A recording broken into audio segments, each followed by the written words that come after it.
What's up everyone, it's Scotty with MoneyVest. So in this video, we are going to be talking about oil prices and the 10-year yields and how the market dynamics are shifting a little bit. A lot of you guys have been asking questions as to why the REITs are selling off, why dividend stocks are under a lot of pressure, and how growth could potentially be next. We have already learned that the markets have been selling off, from its recent highs. They're down a little bit over 8 to 10%. And of course, over the weekend developments and what OPEC also mentioned and everything that's going on in the Middle East, there's a lot for us to unpack in this market update and go over some very, very important catalysts to watch out for. So hope you guys enjoy this video and find it helpful. If you do, make sure that you drop a like. That's all I'm asking in return, is that you drop a like and of course subscribe to the channel, and link to our Discord and Patreon is going to be down below if you're interested in joining. This weekend, we also launched our MoneyVest stock report, so you can access individual stock reports online and view our analysis 6 to 7 page report, and also critique our analysis, discuss with other members, and engage with other community members on our Discord channel. So this is a brand new discussions tab where you can create your own post related to individual stock analysis, and other members can join your discussion.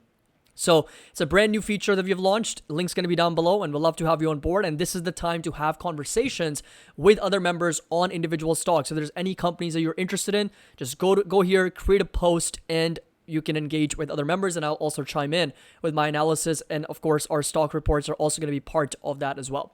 So first things first, let's talk about some of the market movements here. We do have crude oil pushing up over $86 here, just pushing up to those levels, up over 4% right now. This is, primarily coming off of the weekend, what happened, what transpired between Israel and Palestine, or the terrorist group, Hamas. And, there's some skepticism. There's obviously some speculation that Iran was also involved in this attack over the weekend. But I don't want to get too political in this video, and I don't want to, speculate on that. But the bottom line is crude oil prices are back higher after seeing a pretty decent sell-off from $94, $95.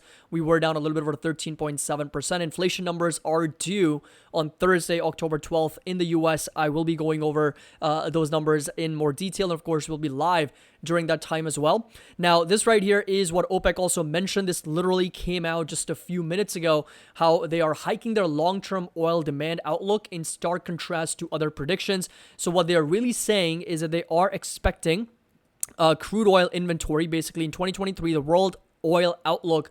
OPEC said it expects global demand to reach 116 million barrels per day by 2045, and that's up from just under 100 million barrels per day in 2022, and roughly 6 million more barrels per day than it predicted in the last year's report.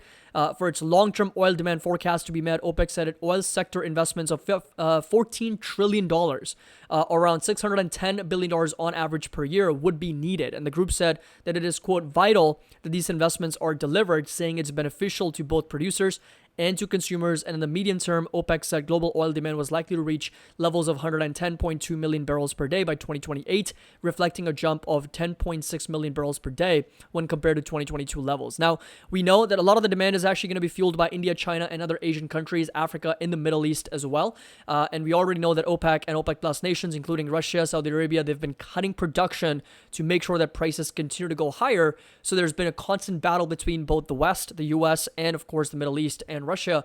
And with the war going on over in Ukraine and now in Israel as well, it's putting a lot of pressure on overall oil prices. And the U.S. has obviously been depleting its petroleum reserves, right? So strategic petroleum reserves in order to control the prices on a global scale. And now there's this right here, there's a chart that's been floating around for quite some time, that the SPR, the Strategic Petroleum Reserve, only basically has 17 more days left worth of reserves in that reserve, right? So there's obviously not a lot of oil left in the SPR. Now, I do want to point out that this can be a little bit misleading, because oil, since when you go back to 1970s, 1980s, the U.S. dependent on the SPR far more than what it does now, because the U.S. is now a global net exporter of oil, right? So it's able to export, and it wasn't if you go back a couple decades, right, that wasn't the case. Whatever oil was being produced by U.S. Energy companies was being consumed, almost all of it, and nothing was left over. And sometimes there was a shortfall, and that's why there was an emergency reserve set forth by the U.S. government. So the SPR is a U.S. government complex of 4 sites with deep underground storage caverns created in salt domes along with Texas and Louisiana Gulf Coast. And the SPR was filled to its then 727 million barrel authorized storage capacity on December 27, 2009, and the inventory of 726.6 million barrels was the highest ever held in the SPR.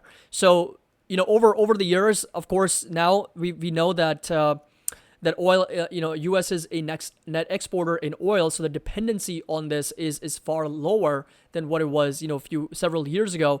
But even that being said, the use case has been somewhat debatable, right? We know that, in order to control oil prices from back in 2022 when inflation was really high, a lot of the reserves kind of depleted because to control oil prices, we had to pump a lot of the supply back into the market to bring, prices back to an equilibrium and to help oil prices come down. And since then, you'll notice that we have been seeing oil prices come down from $120 per barrel back in March and June to now sitting at around 85, right? So that's been a 34% decline. But of course, this number has been depleting over the last several months. Now, this right here is what Shamat Palihapitiya also mentioned. I would take that with a grain of salt, but he basically mentioned that Biden drained the SPR to help push down US CPI when oil looked like it was going to 100. How does oil not spike again now that we're on back of 2 hot wars and 1.5 million barrel production cut by OPEC with the SPR that is at the same level it was in the mid-1980s. If inflation then spikes back up, what does the Fed do? The Fed is already in a game of chicken with the bond market and is under a lot of pressure to do no harm and ideally start cutting the cycle soon.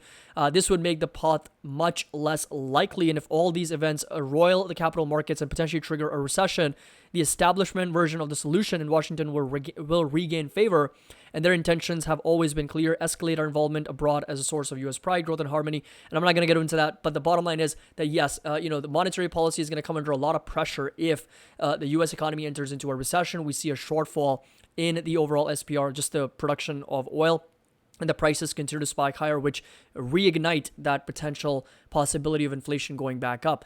Now, one of the things he mentioned, obviously, is the bond market, right? Game of chicken with the bond market, because look at the yields, right? 30 years sitting at just under 5%. We've also had the 10-year. I think the bond market might be close today because of Columbus Day, but we've got the 10-year sitting at over 4.7.5%, just down about 1% on the day today. So we have obviously seen a very significant move to the upside. Now, this is one of the primary reasons why REITs are struggling. If you come over to Vici Properties, it's been on this consistent decline, now trading at $20, but it's been selling off quite aggressively. It is down a little bit over 15%, 16% from its highs.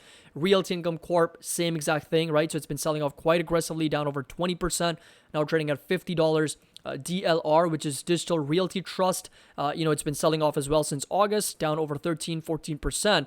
Not to mention some of the other Mid-America apartments. So this right here is another ETF or REIT that we talked about. Mid-America Apartments, right? Was it something like that? But whatever it is, right? Even dividend stocks have been selling off in recent months as well. Now, why is that?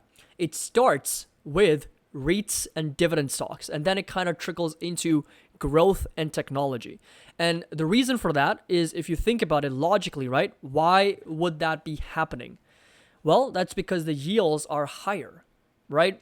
What are you going to choose between a dividend stock that pays you 5% versus a treasury bond that pays you 5%? What are you going to choose? What between the two are you going to pick, right? Any rational investor would pick the treasuries.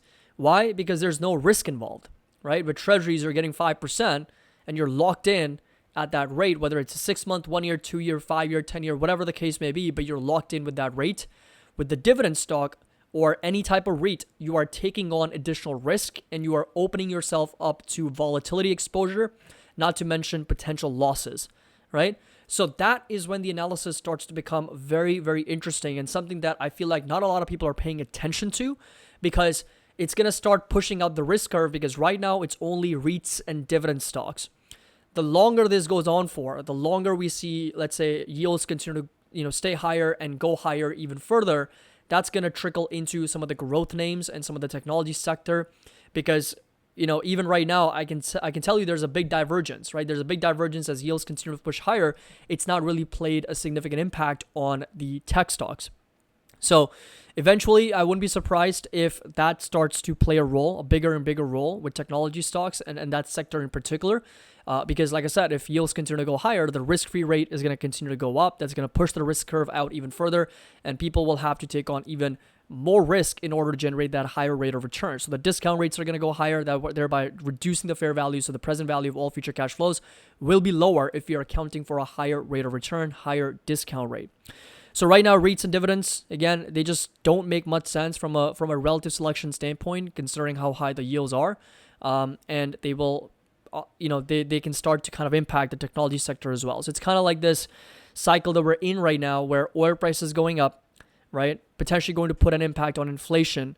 If inflation stays up, interest rates are going to get affected, and they're going to continue to go higher. Higher interest rates are going to affect first the dividend and the REIT part of the market, and then eventually kind of tap into the technology sector, where there continues to be a bit of a divergence. So it's really going to be an interesting time for the market, and there's a lot that's going on from an economic standpoint, from a geopolitical standpoint as well. But all my updates and alerts will be sent out in our Discord. I actually started a brand new swing trade this morning on another ETF. So again, if you want to get access to all that, link's going to be down below. And make sure that you drop a like, subscribe to the channel. Let me know your thoughts down in the comment section below. If you have any questions, feel free to reach out. As always, happy investing. I'll see you all in the next video.